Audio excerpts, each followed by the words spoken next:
I need some vaccination cards ready, please. Springsteen on Broadway is the first full-length Broadway show to reopen. Press that button to view your tickets. In a post-pandemic world. It'll be door one, which is on the other side of the bar. And for the staff at the St. James Theater, it's the first time they are fully employed in 15 months. 2 tickets in the balcony, row E. Chris Stasiak is head treasurer, responsible for all financials at the St. James. She's actually been handling tickets to live shows since she was 16, starting out at the Capitol Theater in Passaic, New Jersey, and spending almost 2 decades at Radio City. You can't see me smiling under here. Her love for show business can be summarized in 3 words. We create joy. But when that joy was taken by a pandemic and no one knew when theaters might reopen, she thought about a new career. But other jobs just weren't for her. None of them sounded like what we do. And so selfishly, after a conversation obviously with my family, I said, I'm going to stay unemployed until I can get my job back.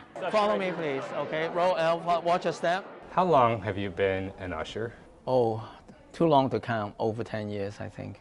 Kin Tam began ushering on a volunteer basis. There you go, enjoy the show. Because seeing a show was payment enough. And when they said, we're gonna start paying you now, I said, what? I'm willing to do it for free and you're gonna pay me. So that was how it all began. But on March 12, 2020, he was told not to come in for his shift. Broadway was shutting down. But he never considered not returning.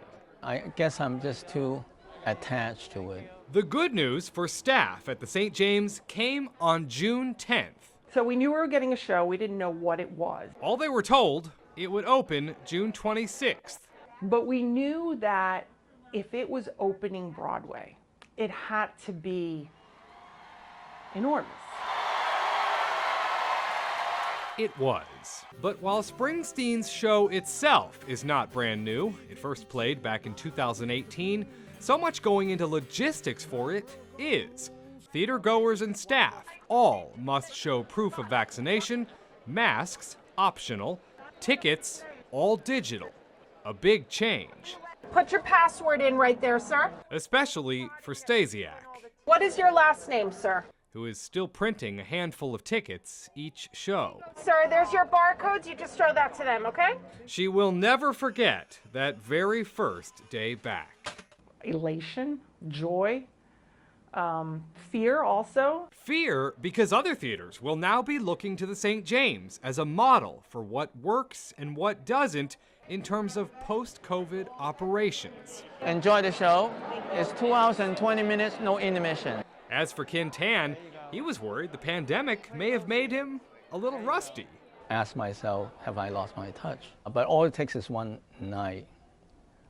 It comes right back to you. And he says going from being cooped up at home to being actively engaged with customers, well, it's just good for the soul. It energizes me. It gives me a kind of sense of purpose. It makes me sleep better at night. In the theater district, Chris Welch, Fox 5 News.